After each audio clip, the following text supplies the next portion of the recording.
కారం రంగు రుచితో ఉంటుంది. ఆచి మిరపపొడి అదరగొట్టే కారం రంగు రుచి.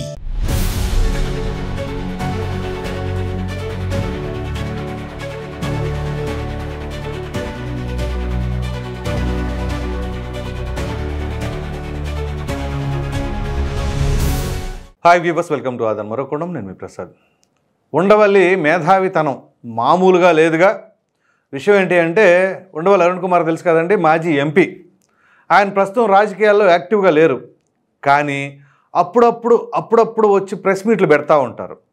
ఇవన్నీ ఒక ఎత్తు అయితే, ఇటీవల పిఎస్ఆర్ ఆంజనేయులు ఐపీఎస్ ఉన్నాడు కదా, ఆయన అరెస్ట్ అయిన సంగతి తెలిసిందే. ఆయన అరెస్ట్ అయినప్పుడు ఓ వ్యక్తి వెళ్ళి ఆయన కలిశారు అని చెప్పేసి మనం ఒక వీడియో కూడా చేసాం. అది ఎవరు అంటే ఉండవల్లి అరుణ్ కుమార్. సో అసలు ఎందుకు వెళ్ళాడు, ఆయన కలిసి ఏం మాట్లాడారు ఏంటి, సరే అవన్నీ ప్రక్కన పెడితే, ఆయన కలిసినప్పుడు అప్పుడే అనుకున్నాం మనం, అప్పుడు వీడియో చేసినప్పుడే ఖచ్చితంగా ఈయన ప్రెస్ మీట్ పెడతాడు ఏదో ఉంటుంది అని. సో నిన్న ఆయన ప్రెస్ మీట్ పెట్టారు. ఈయన మేధావి అని ఎందుకు అంటారేమో తెలియదు, కానీ ఆయన మేధావితనం అంతా కూడా నిన్న బయట పెట్టారు ఆ ప్రెస్ మీట్ వేదికగా. ఇందుకే ఆ ప్రెస్ మీట్లో ఆయన ప్రధానంగా మాట్లాడుకొస్తుంది ఏంటి, పిఎస్ఆర్ ఆంజనేయులు అమాయకుడు, ఆయన అసలు ఎటువంటి నేరము చేయలేదు, ఏమీ చేయలేదు అని చెప్పేసి అంటున్నాడు. ఓ ప్రక్కన ఆయన ఆదేశాల మేరకు ఈ కాదంబరి జత్వానీని మేము అరెస్టు చేయవలసి వచ్చింది అని చెప్పేసి మరొక ఐపీఎస్ అధికారి అయినటువంటి విశాల్ గున్ని ఆయన కన్ఫెషన్ స్టేట్మెంట్ ఇచ్చాడుగా.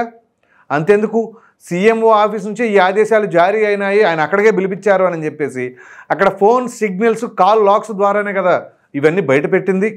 మరి ఇన్ని బయట పెట్టినా కానీ పిఎస్ఆర్ ఆంజనేయులు అమాయకుడు అని చెప్పేసి అంటున్నాడు అంటే కారణం ఏమై ఉండాలి? అసలు మొన్న కలవటానికి ఎవరి ఆదేశాల మేరకు కలిసి ఉండాలి? నిన్న ప్రెస్ మీట్లో ఆ రకంగా మాట్లాడటానికి గల కారణం ఏంటి? ఇలా ఒకటి కాదు రెండు కాదు అనేక రకాలైన ప్రశ్నలు అయితే తలెత్తుతూ ఉన్నాయి. మరి ఒక ప్రక్కన ఎఫ్ఐఆర్ కంటే ముందుగానే ఫ్లైట్ టికెట్స్ బుక్ చేశారు అని చెప్పేసి ఒక ప్రక్కన సాక్ష్యాధారాలతో సహా సేకరిస్తే, ఆయన హయాంలోనే అంటే ఆయన సమక్షంలోనే ఈ జత్వానీ ఆపరేషన్కి సంబంధించిన ఎపిసోడ్ అంతా కూడా జరిగింది అని చెప్పేసి అంటుంటే, ఇవాళ వచ్చేసి ఉండవల్లి అరుణ్ కుమార్ చాలా క్లీన్ సర్టిఫికేట్ ఇచ్చేస్తూ ఉన్నాడు. మరి దీనిని బట్టి ఏమనుకోవాలి? ఈయన మేధావితనం ఎలా ఉంటుంది అంటే, సాక్షాత్తు కాంగ్రెస్ పార్టీ కేంద్రంలో అధికారంలో ఉన్న సమయంలో, ఈయన కూడా అదే కాంగ్రెస్ పార్టీ ఎంపీగా ఉన్న సమయంలోనే అక్కడ విభజన జరిగిన తీరు, దాని తీరు పైన మళ్ళీ ఈయన మాట్లాడతాం. అక్కడ పార్లమెంటు వేదికగా అక్కడ మాట్లాడొచ్చుగా, అక్కడే మాట్లాడతలా విభజన జరిగిన తీరు కరెక్ట్ కాదు అని చెప్పేసి అంటూ ఉంటారు. సరే, దాన్ని బట్టి ఆయన మేధావితనం ఏ విధంగా ఉంది అని అర్థం చేసుకోవచ్చు. ఇప్పుడు రాజకీయాల్లో లేని సమయంలో కూడా మరి ఒక ఐపీఎస్ అధికారికి సంబంధించి ఈ విధంగా ఎందుకు మాట్లాడవలసి వచ్చింది ఆయన? మరి మరొక ఐపీఎస్ అధికారి జాషువా కావచ్చు, విజయపాల్ కావచ్చు, వాళ్ళు కూడా అరెస్ట్ అయ్యారుగా. మరి వాళ్ళ దగ్గరికి ఎందుకు వెళ్ళాలా? ఈయన దగ్గరికి మాత్రమే ఎందుకు వచ్చాడు అని అంటే దానికి ఒకే ఒక కారణం, సామాజిక వర్గం. ఈయన సామాజిక వర్గం, పిఎస్ఆర్ ఆంజనేయుల సామాజిక వర్గం, ఇద్దరిది ఒకటే సామాజిక వర్గం అయిపోయేసరికి ఈ విధంగా వెళుతున్నారా అనే అనుమానాలు వస్తున్నాయి. ఇంకా అనుమానాలు ఏంటి, దాదాపుగా చాలామంది చెబుతున్నది ఏంటి అంటే అదే వాస్తవము అని చెప్పేసి. అట్లాగే ఈయన మొట్టమొదటి నుంచి కూడా రామోజీరావు గారి పైన కానీ, ఈనాడు పైన కానీ, లేదా మార్గదర్శి చిట్ ఫండ్స్ దానిపైన కానీ అనేక రకాలుగా కేసుల మీద కేసులు వేస్తూ ఉంటారు. సో అటువంటి ఈనాడుకు సంబంధించిన అంశం కూడా నిన్న ఆయన మాట్లాడటం జరిగింది. ఇదే ఈనాడుకు సంబంధించి ఎవరైనా సరే గట్టిగా మాట్లాడతారా, మాట్లాడితే వాళ్ళ గుడ్లు పీకేస్తారు కదా అని చెప్పేసి అన్న ఆయన, మరి ఈయన మాట్లాడాడు కదా, ఈయన గుడ్లు ఎప్పుడన్నా పీకేశారా? ఎవరేం చేయలేదు కదా. నిజంగా ఒక తప్పు జరిగిందనుకోండి, దాని గురించి మాట్లాడండి, ఇదిగో ఇక్కడ జరిగింది అని చెప్పేసి. ఓ ప్రక్కన ఒక మహిళకు సంబంధించి ఆ రకంగా అరాచకంగా వ్యవహరించారు ఒక పోలీసులు అయ్యి ఉండి, అసలు చట్టాన్ని కాపాడవలసిన పోలీసులే ఆ రకంగా ఒక మహిళ పట్ల అంత అసభ్యకరంగా ప్రవర్తించారు, అమానుషంగా ప్రవర్తించారు అని చెప్పేసి వార్తలు వచ్చినప్పుడు ఏ రోజైనా చెల్లించలేదే, ఒక్క మాట కూడా మాట్లాడలేదే. అప్పుడు మాట్లాడిన ఈ ఉండవల్లి ఇవాళ వచ్చేసి పిఎస్ఆర్ ఆంజనేయులు అమాయకుడు నెంబర్ 1 అని చెప్పేసి చెబుతూ ఉంటాం. పైగా ఏదైనా అరెస్ట్ చేయవలసి వస్తే జగన్మోహన్ రెడ్డిని అరెస్ట్ చేయండి అన్నారు. అంటే ఇది కావాలనే ఇదేదో పక్కా ప్లానింగ్తో జరుగుతున్నట్లుగా ఉంది. జగన్మోహన్ రెడ్డిని అరెస్టు చేయాలి, చేస్తే అదేదో ప్రజల్లో సింపతి తీసుకురావాలి అని అంటే అటు ఇటుగా కాకుండా, రాజకీయపరమైన కారణాలు కాకుండా ఈ రకంగా తీసుకురావాలి అనే ప్రయత్నాలు ఏమైనా జరుగుతున్నాయా? ఎంత జరిగినా, ఒకవేళ జగన్మోహన్ రెడ్డి గారు అరెస్ట్ అయినా ప్రజల్లో చంద్రబాబు నాయుడు గారి పట్ల వచ్చిన సింపతియో ఆ విధానమో జగన్మోహన్ రెడ్డి గారి పట్ల వస్తుందంటారా? అఫ్కోర్స్ అప్పుడు వచ్చి ఉండొచ్చు 2014 ఎన్నికలకు ముందు. కానీ 2024 ఎన్నికల ఫలితాలు చూశారు కదా, అంటే ఆయన పరిపాలనా తీరంతా గమనించారు. ఒక ముఖ్యమంత్రిగా జగన్మోహన్ రెడ్డి గారు వ్యవహార శైలి ఎలాగుంది, పరిపాలించిన విధానం ఎలా ఉంది అనేది అన్నీ గమనించారు కాబట్టి ఈ పరిస్థితి ఉంది. ఇన్ని జరిగిన తర్వాత మరలా ప్రజల్లో సానుకూలత వస్తుంది అని చెప్పేసి ఏమైనా అనుకుంటున్నారా? మరి అది ప్రజలు ఆలోచించుకుంటారు. అయితే ఇక్కడ జగన్మోహన్ రెడ్డి గారిని అరెస్ట్ చేయొచ్చు కదా అని అంటున్నారు. మరి వాళ్ళ అధికారంలో ఉన్న సమయంలో ఏది అంటే రాజశేఖర రెడ్డి గారి హయాంలో ఆయన ఎంపీగా ఉన్నాడు కదా, మరి అదే రాజశేఖర రెడ్డి గారి హయాంలో కేసులు ఎదుర్కొని అరెస్ట్ అయినటువంటి ఐఏఎస్ శ్రీలక్ష్మి, మరి అప్పుడు రాజశేఖర రెడ్డిని అరెస్ట్ చేయండి అని చెప్పేసి అప్పుడు అనలేదే, మరి దానికి బాధ్యులు ఆయనే అనలేదే.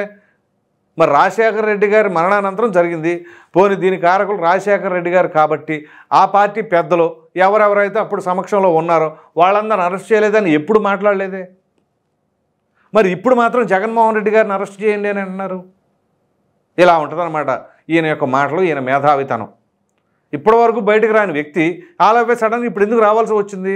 సో జగన్మోహన్ రెడ్డి గారికి ఎంతో కొంత ఫేవర్గా జరగాలి, ఫేవర్గా ఉండాలి అనే విధానంలో నుండి ఎంతైనా అక్కడికి పోతుంది. ఇప్పుడు కాంగ్రెస్ పార్టీ నుంచి వచ్చిన వాళ్ళే కదా, రాజశేఖర రెడ్డి గారు కావచ్చు, ఈయన ఉండవల్లి అరుణ్ కుమార్ కావచ్చు, జగన్మోహన్ రెడ్డి కావచ్చు, వీళ్ళందరూ కాంగ్రెస్ పార్టీ రూట్సే. సో ఇప్పుడు కాంగ్రెస్ పార్టీ రూట్సే వైసీపీ. సో అంతే కదా, అప్పట్లోనే తల్లి కాంగ్రెస్ పిల్ల కాంగ్రెస్ అన్నారు. సరే ఆ విషయం ప్రక్కన పెట్టేస్తే ఏదైనా సరే ఇప్పుడు కాంగ్రెస్ టీమే కదా వైసీపీలో కూడా ఉన్నది. సో ఇప్పుడు ఎంతైనా సరే ఎంతో కొంత ఆ యొక్క ఫేవర్గా ఉండాలి జగన్మోహన్ రెడ్డి అనే ఫీలింగు ఆయనకి ఉంటుంది, ఉండవల్లి అరుణ్ కుమార్కి. సో ఆ విధానంలోనే ఏమైనా మాట్లాడుతున్నారా?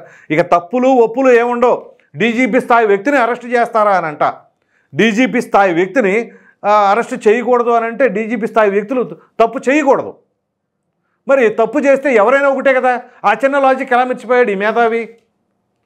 తప్పు జరిగినప్పుడు అది సుప్రీంకోర్టు జడ్జి అయినా లేదా ఏపీ డీజీపీ అయినా, అసలు ఏ రాష్ట్రానికి సంబంధించిన డీజీపీ అయినా, కేంద్రానికి సంబంధించిన హోంమంత్రి అయినా, రాష్ట్రానికి సంబంధించిన ముఖ్యమంత్రి అయినా, ఎవరైనా సరే ఒకటే. న్యాయస్థానం ముందు తప్పు చేస్తే ఎవరికైనా శిక్ష పడుద్ది. పోలీసుల ముందు కూడా తప్పు చేసిన వాడు శిక్షకు అర్హులే. సో అటువంటిది ఓ ప్రక్కన ఈయన ఇప్పుడు రిమాండ్ ఖైదీగా ఉన్న సమయంలో ఆయన అలా కాదు ఇలా కాదు అలాగని చెప్పేసి ఎలా మాట్లాడతారు? సో డీజీపీ స్థాయి వ్యక్తి తప్పు చేస్తే శిక్షించకూడదు. మరి ముఖ్యమంత్రిగా ఉన్నప్పుడు ముఖ్యమంత్రులను అరెస్ట్ చేశారు కదండి, జయలలిత గారు అరెస్ట్ కాలేదా? మరి లాలూ ప్రసాద్ యాదవ్ గారు అరెస్ట్ కాలేదా? అంతెందుకు, నిన్నగా మొన్నే కదా అరవింద్ కేజ్రీవాల్ని అరెస్ట్ చేసింది, సీఎంగా ఉన్నారు ఆయన. తప్పు చేసినప్పుడు ఎవరైనా ఒకటే. అది అరవింద్ కేజ్రీవాలా, జగన్మోహన్ రెడ్డి, పిఎస్ఆర్ ఆంజనేయులా, ఇంకొకరా కాదు. సాక్ష్యాధారాలతో సహా అక్కడ కనపడినప్పుడు ఆటోమేటిక్గా శిక్షలు పడతా ఉంటాయి. ఈయన ఏఐపీఎస్కి అధికారి లోపల పడినప్పుడు రాని వ్యక్తి మాత్రం పిఎస్ఆర్ ఆంజనేయులు గారికి జరిగినప్పుడే ఎందుకు నొప్పి కలిగింది? ఇది ఆలోచించాలా. సో ప్రజలు వింటున్నారు కదా, నేను ప్రెస్ మీట్ పెట్టేస్తే చెప్పేస్తాను కదా అని చెప్పేసి అనుకుంటే సరిపోతుందా?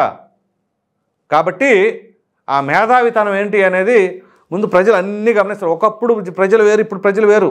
ఇవాళ సోషల్ మీడియా అనేది చాలా కీ రోల్ ప్లే చేస్తుంది. ఎప్పుడు ఏ చిన్న ఇన్సిడెంట్ జరిగినా వాళ్ళకి అవేర్నెస్ వస్తుంది.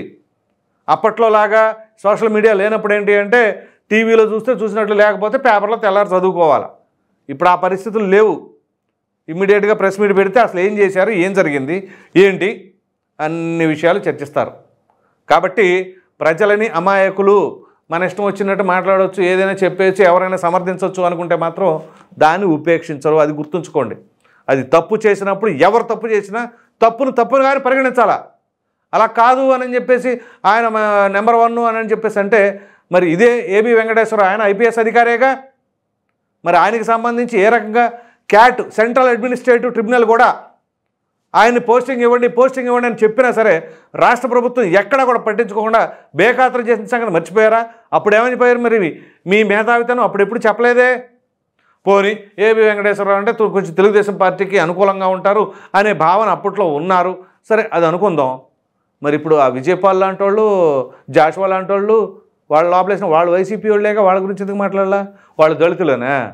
అదే మీ సామాజిక వర్గం అయితే లటక్కన వెళ్ళిపోయి మాట్లాడతారా? అలాగే అంటారు మరి.